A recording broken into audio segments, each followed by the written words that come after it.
दर्शकों, आवाहन इस कार्यक्रम में आपका फिर से एक बार बहुत स्वागत है।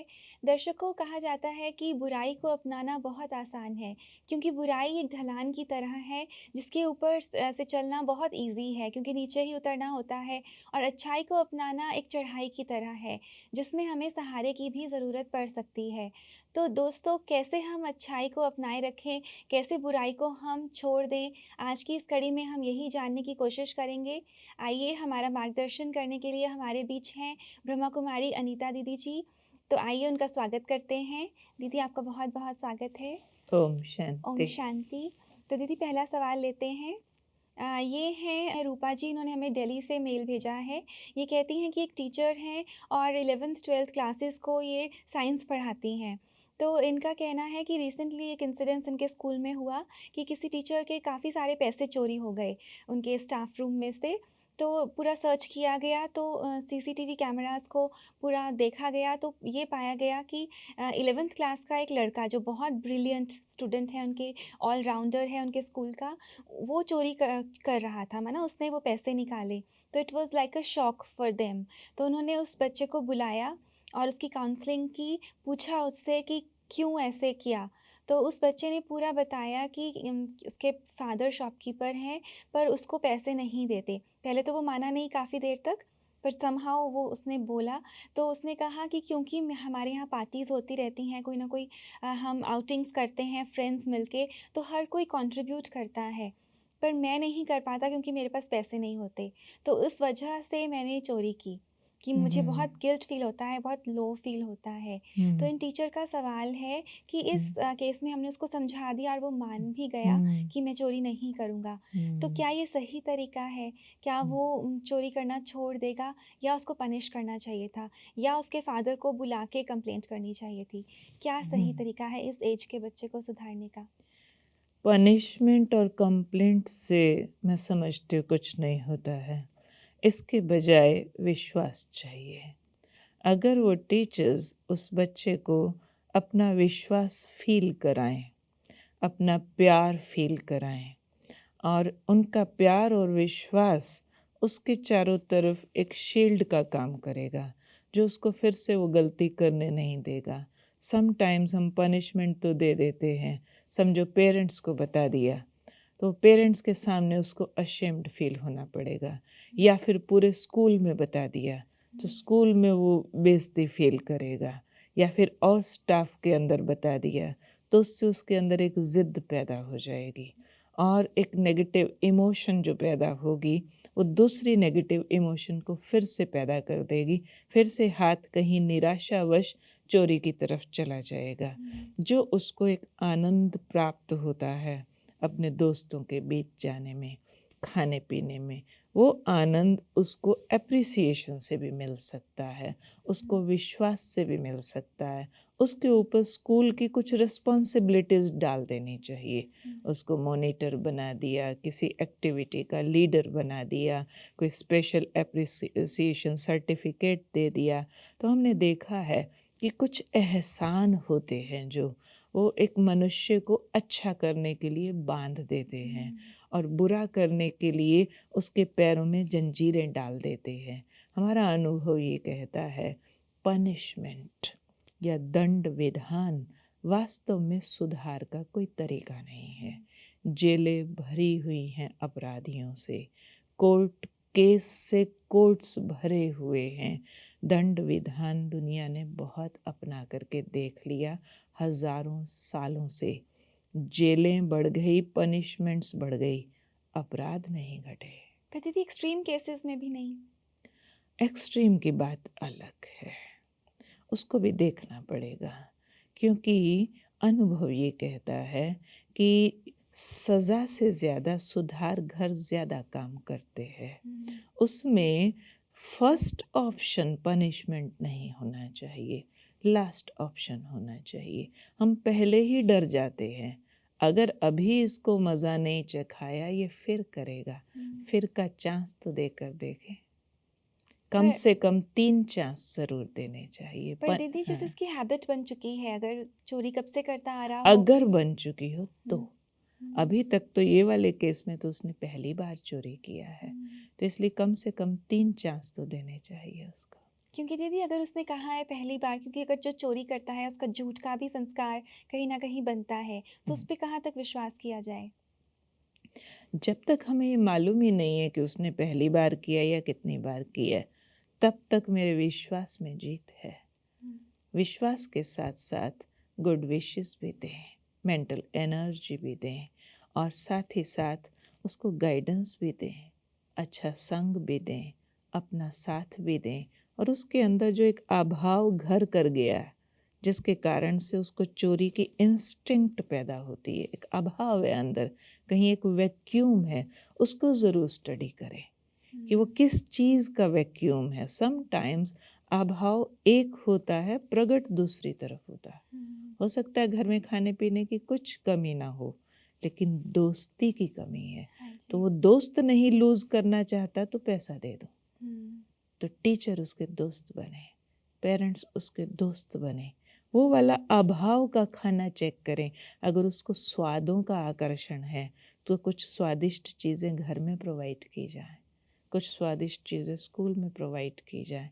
उसकी कहाँ दुखती रग है, उसको ज़रूर चेक करने की ज़रूरत है, जो उसको इस तरह के कर्म की ओर प्रोवोक कर रही है। हुँ, उस तरह की गाइडेंस दी जाएगी। जैसे हमारी मेडिटेशन की लाइन में क्या होता है, हम देखते हैं क्रोध किसी को बहुत आता है, तो क्रोध क्या चीज़ है?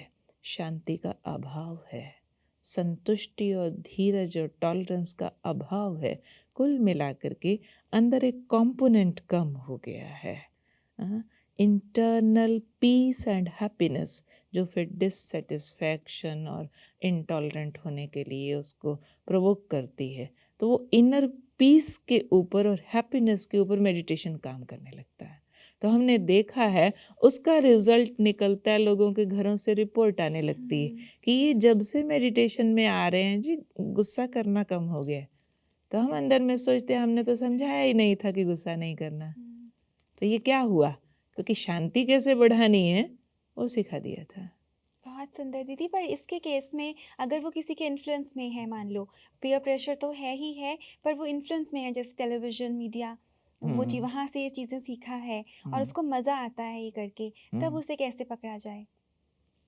अगर ये पता चल गया है कि वो मीडिया के इन्फ्लुएंस में है, तो मीडिया में 1 बार देखा होगा, ये 2 बार देखा होगा, डेली तो शायद वो भी चोरी करना नहीं हुँ, सिखाएँगे। तो डेली तो ज़्यादा घंटे उन टीचर्स के कांटेक्ट में हैं या ज़्यादा घंटे पेरेंट्स के कांटेक्ट में हैं, तो उनको भी ये ध्यान रखना चाहिए कि सिर्फ़ हम मीडिया को ब्लेम नहीं करते रहें कि उससे सीखा है। ये कहीं न कहीं उनकी अपनी वीकनेस बोल रही है। हुँ, उनको ये देखना चाहिए कि हम अपनी पर्सनैलिटी इतनी स्ट्रॉन्ग बनाएँ, जो हमारी पर्सनैलिटी का इम्प्रेशन उसके ऊपर पड़े। कहीं ऐसा तो नहीं कि हम खुद भी कहीं छोटी या बड़ी चोरी कर रहे हैं और अगले हुँ, को चोरी करने से रोक रहे हैं। गुड़ खाने वाला दूसरे को गुड़ खाने से रोक नहीं सकता है। हुँ। तो बड़ों को भी अपने आप को वैल्यूज़ की एक मशाल बनाने की ज़रूरत है, ताकि अगले को उसका इम्प्रेशन पड़े। कि अगर उन्होंने टीचर्स ने उसको बात करके छोड़ दिया, मान लो कि कोई बात नहीं, हम तुझे और चांस देते हैं, तो वो क्या टेकन फॉर ग्रांटेड नहीं लेगा अपने टीचर्स को? बात करके छोड़ न दें। हुँ, इसको कहते हैं गुरु कुम्हार शिष्य कुंभ है, गड़ी गड़ी काढ़े खोट, अंतर हाथ सहार दई बाहर करे चोट। तो दोनों बातें हैं, अंदर से केयरफुल भी रहें, नज़र भी रखें और बाहर से मीठा व्यवहार भी करें, उसकी चोट करें, अप्रिसिएशन भी दें, कोऑपरेशन भी दें और फिर नज़र भी रखें। नज़र रखने का मतलब शक करना नहीं, हुँ, विश्वासपूर्ण नज़र रखें कि देखें अब क्या करता है, पर अंदर से होपफुल रहें और दूसरों से भी अगर शेयर करें उसकी बातें तो होपफुल लैंग्वेज में करें और हो सके तो स्पेशल ऐसे केसेस में पॉजिटिव एनर्जी भी भेजें, बैठ करके साइलेंस में अंदर ये थॉट उसको भेजें, बदल गया, सुधर गया। ये नहीं कि पता नहीं सुधरता है कि नहीं, नहीं सुधरेगा, कहाँ आजकल के बच्चे सुनते हैं, तो ये रॉन्ग एनर्जी हो जाएगी। हम इस बात में बहुत विश्वास रखते हैं कि आपके विश्वास की एनर्जी अगर उसको मिलेगी तो ज़रूर फ़ायदा होगा। तो दीदी इस केस में पेरेंट्स को अंधेरे में रखना कहाँ तक सही है? कि उस बच्चे से तो बात हो गई और हुँ, उसने कहा कि उनको बताएँगे तो फिर ये हुँ, नेगेटिव आउटकम्स होंगे। तो हुँ, टीचर्स के पार्ट पर पेरेंट्स को हुँ। बताना चाहिए या नहीं? मैं समझती हूँ बहुत सारे स्कूल्स में पेरेंट टीचर मीटिंग्स होती रहती हैं, तो ज़रूर इसमें पेरेंट्स की साइकोलॉजी को ज़रूर रीड करना पड़ेगा। हुँ, कोई पेरेंट्स ऐसे होते हैं ज़रा सी बात बच्चे की पता चली तो तूफान मचा देंगे, बच्चे को इतना डांटेंगे, इतना नाराज़ होंगे कि और ही नुकसान हो जाएगा। कोई पेरेंट्स ऐसे होते हैं कि उसको दिल में समा सकते हैं हुँ, और पनिशमेंट देने से पहले उसको चेंज होने में हेल्प करेंगे। अगर इस तरह की पर्सनैलिटी है पेरेंट्स की हेल्पिंग, तो ज़रूर बता देना चाहिए, नहीं तो इसको अंधेरे में रखना नहीं माना जाएगा। इसको भी एक पॉजिटिव स्टेप लेना माना जाएगा कि थोड़ा-सा एक बार चांस लेकर के देखें कि क्या रिज़ल्ट निकलता है। अगर फिर कोई ऐसा चांस होता है तो ज़रूर पेरेंट्स को फिर रिपोर्ट करना ही होगा। हुँ। तो दीदी इसमें माना पनिशमेंट बिल्कुल नहीं चल देनी चाहिए। बाद में, हुँ। फर्स्ट ऑप्शन नहीं है। तो दीदी और बच्चों के ऊपर जैसे ये तो एक बच्चे का केस हुआ, उसी क्लास में, उसी स्कूल में और बच्चों के ऊपर उनको कैसे मैसेज देना चाहिए? माना कि उनसे उसको कैसे रिलेट करना चाहिए? उसका नाम लेके तो नहीं करें, लेकिन फिर भी कुछ और तरह के एग्जाम्पल्स बताए जा सकते हैं हुँ, कि इस तरह से ऐसा चोरी का कोई केस हुआ है और समझ लीजिए बच्चों ये माफ़ होने योग्य बात नहीं है और उसके फ़ायदे और नुकसान उस तरह की एक्सप्लेनेशन बताई जाए तो सम टाइम्स इस तरह की एजुकेशन से भी फ़ायदा होता है। हुँ। तो दीदी कहीं न कहीं माना वैल्यू एजुकेशन को इंक्लूड करना ज़रूरी है। बहुत अच्छी बात आपने मेरे दिल हुँ, की बात बोली है जो मैं सच में कहना चाहती थी कि ये स्कूल टीचर का ही क्वेश्चन है, तो स्कूल्स में ये बात बहुत ज़रूरी है। एक तो वैल्यू एजुकेशन अपने करिकुलम में डाल दें, न सिर्फ वैल्यू एजुकेशन डालें, लेकिन जो बहुत मुख्य बात है उस सब्जेक्ट को पढ़ाने के लिए रोल मॉडल्स चाहिए। जी, क्योंकि ये इंक्लूडेड तो है ही वैल्यू हुँ। एजुकेशन पर टीचर्स को खुद ही नहीं पता होता कि वैल्यूज़ को कैसे प्रेज़ेंट करें। तो टीचर्स को प्रेज़ेंट करने से भी पहले वैल्यूज़ को अपने में धारण करना पड़ेगा, हुँ, खुद रोल मॉडल बनना पड़ेगा। तो वो ये समझ लें कि अपने आप के अंदर वैल्यूज़ को धारण करने के लिए मेहनत करनी पड़े, कुछ त्याग करना पड़े, कुछ तपस्या करना पड़े, ज़रूर कर लेना चाहिए क्योंकि टीचर बनना सिर्फ़ कमाई का साधन नहीं है। हुँ, टीचर एक तपस्या की सीट है। टीचर पुराने ज़माने में गुरु कहा जाता था। तो गुरु बनने के लिए अगर गुरु पद प्राप्त किया है तो उसके लिए ज़रूर कुछ त्याग तपस्या करना चाहिए। सिर्फ़ यही नहीं सोचते रहें कि मैंने अपने बच्चे पालने हैं, मैंने हुँ, अपना घर चलाना है। जिनको आप पढ़ा रहे हैं उनको भी अपना बच्चा समझ कर के हुँ। पालिए, तो आप वैल्यूज़ दे कर के इस देश को बहुत कुछ कंट्रीब्यूट कर सकते हैं। पूरी-पूरी रिस्पॉन्सिबिलिटी टीचर्स की आ जाती है बहुत आ और आज जाती दिन है। भी देखा जाता है कि ये जो वैल्यूज़ हैं ना टीचर्स को पता है और बच्चा घर जाता है तो पेरेंट्स को भी इसकी नॉलेज नहीं होती। हुँ, तो हुँ। वही कन्फ्यूजन प्रिवेल करती और है। जहाँ नॉलेज होती है, वो इसको इम्पोर्टेंस नहीं देते हुँ, और समझ लेते हैं कि ये बच्चों की गलती है। बच्चे आजकल के चोरी करते हैं, बच्चे आजकल के ये करते हैं, लेकिन सिर्फ़ उनको दोष ना दें। दोष देने से पहले अपने दोष निकालने पर ज़रूर अटेंशन दें। हमने अपने लाइफ टाइम में देखा है कि हमारे टीचर्स की बहुत सारी बातें आज दिन तक भी हमें याद है। कब उन्होंने हमें घर में बुला बुला करके अलग टाइम दिया, हमारे पर अलग मेहनत की, एक पैसा भी नहीं लिया। कब हमारे कारण से उन्होंने दूसरों के आगे अपने आप को नीचा शो कर दिया और हमें आगे कर दिया। उनकी वो बातें याद करते आज भी दिल में ऐसी श्रद्धा आती है कि उनकी बाकी बातें मानने का दिल करता है। हुँ। पर दीदी समय के साथ चेंज आता है जैसे बच्चे भी आजकल के इस तरह के हैं, तो टीचर्स को भी उन उस अकॉर्डिंगली मोल्ड होना ही पड़ता है। सिर्फ़ इतना कह के बात नहीं बनेगी कि बच्चे इस तरह के हुँ, हैं। जैसे वो क्योंकि कोई भी अंडर इन्फ्लुएंस हैं वो मीडिया के और किसी जो चीज़ों के। भी हो, जब भी कोई गेम खेली जाती है ना, समझो कोई ताश खेल रहा है, तो ये नहीं कहेगा पत्ते खराब आए थे, हुँ, इसलिए हार गया। एक अच्छा खिलाड़ी कोई भी होता है, अच्छा बैट्समैन बॉल देने वाले को दोष नहीं देगा, बॉल इतनी तेज़ आई थी ना इसलिए मैं हार गया। नहीं, बच्चे इतने खराब हैं इसलिए हम वैल्यूज़ नहीं सिखा सकते। हमको नहीं कहना चाहिए। इंफ्रास्ट्रक्चर कैसा भी हो, हम अपने आप को पहले चेक करें कि हम अपनी सीट के साथ जस्टिस कर रहे हैं या नहीं। अगर आज मैं 100% हूँ तो अगले को 100% नहीं तो 80 तो दे सकते हो। अब मैं खुद 80 हूँ तो आगे कितना जाएगा। पहले अपना लेवल इम्प्रूव करें दूसरे को दोष देने से पहले। बहुत अच्छा हमें जानने को मिला। तो हमें उम्मीद है कि आपको भी आपके सवाल का जवाब मिला होगा कि कहीं न कहीं आपको उस बच्चे को देखना भी पड़ेगा और उसको उसके ऊपर नज़र भी रखनी पड़ेगी और उसे सँभालना भी पड़ेगा। तो दीदी इसके साथ हम अगला सवाल लेते हैं। ये हैं श्वेता जी, इन्होंने हमें मेल भेजा है गुड़गाँव से।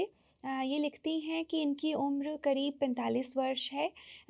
ये शादीशुदा हैं, अपने ससुराल में रहती हैं।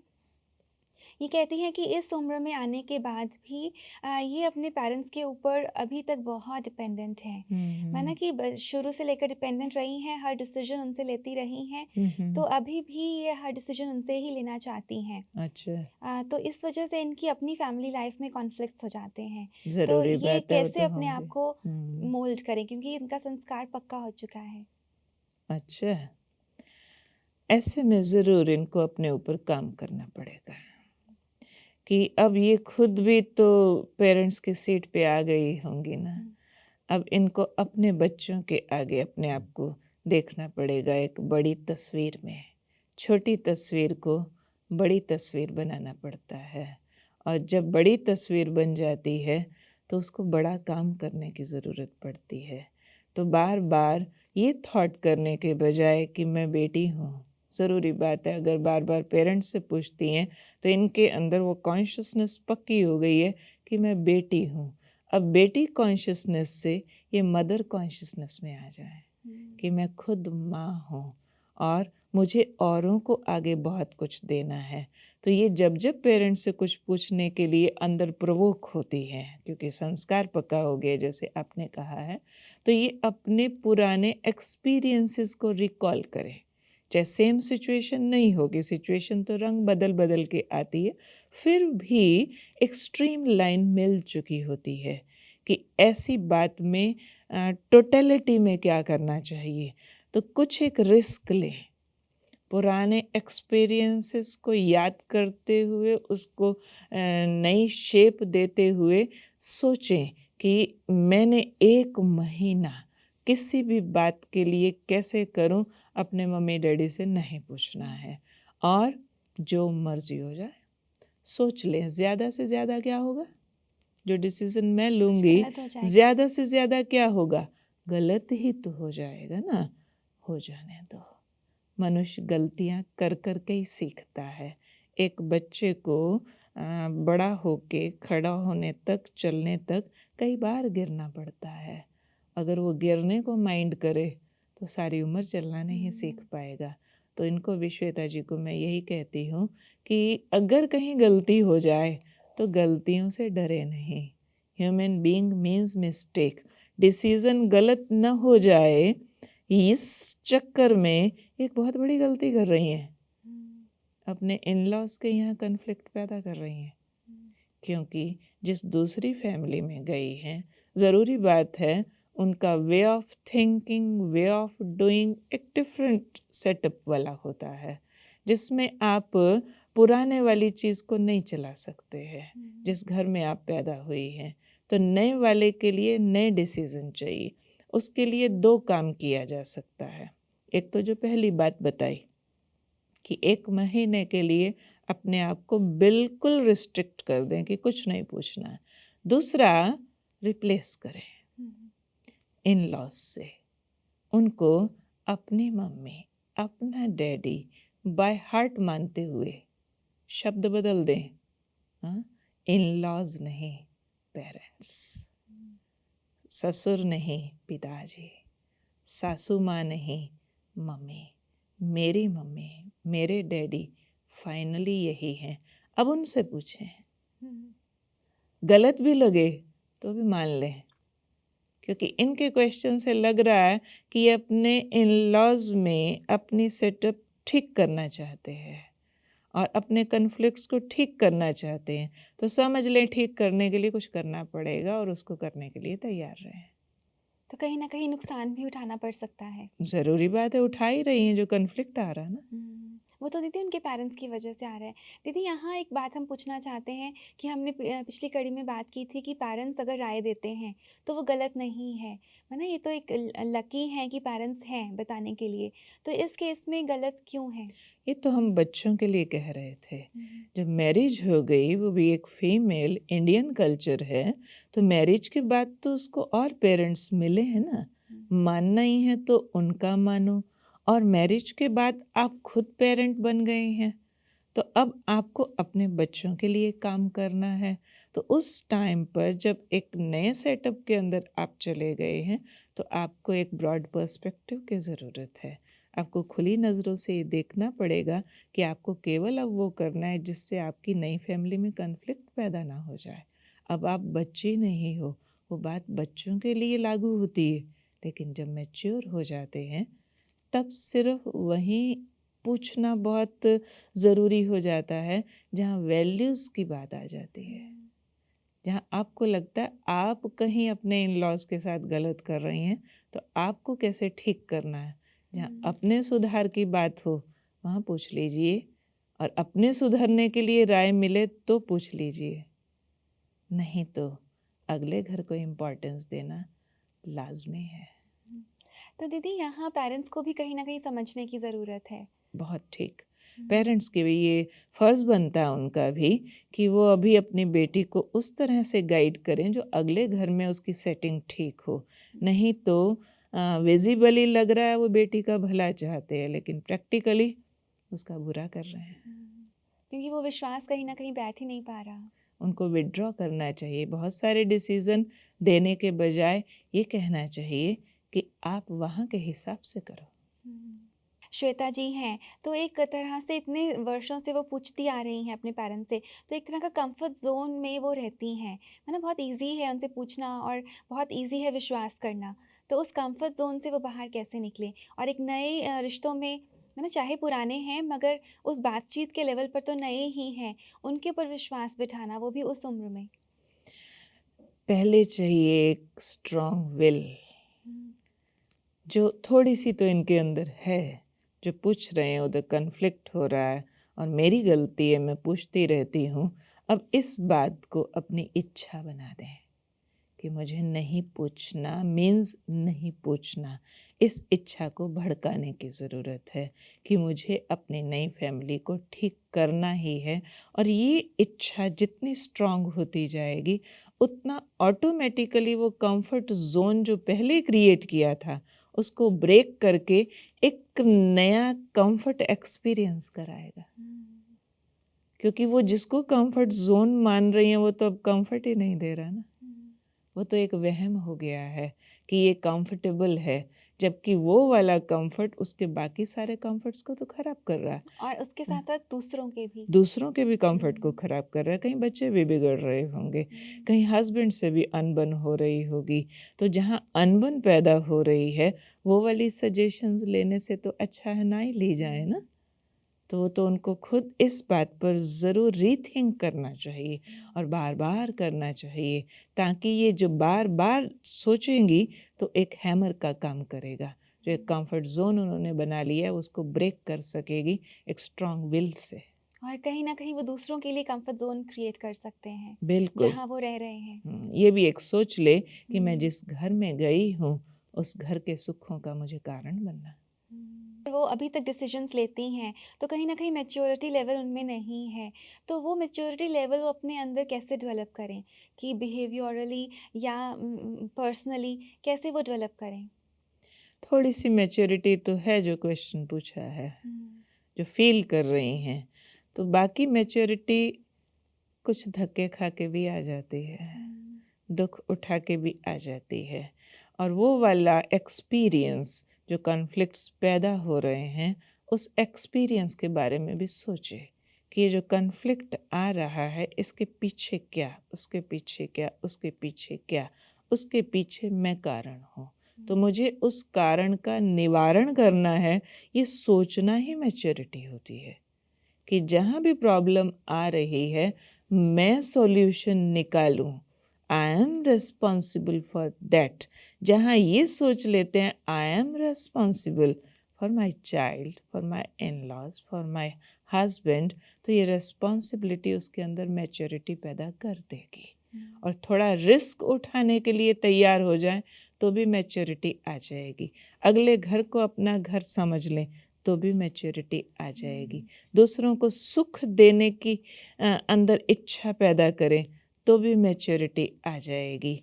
और फिर मुझे जो करना है अच्छे से अच्छा करना है, मुझे अपना पाप नहीं बनाना है, ये सोच ले तो भी मैच्योरिटी पैदा हो जाएगी। मैं मैच्योर हूँ, ये सोच लेने से भी मैच्योरिटी आ जाएगी। पर बार बार सोचना है।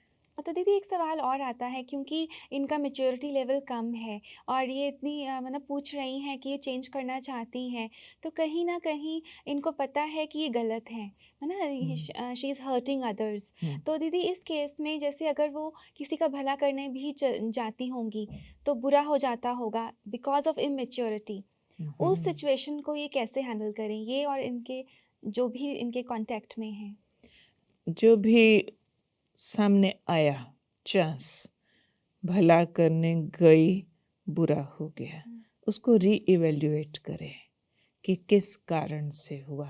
नेक्स्ट टाइम उस कारण से बचे।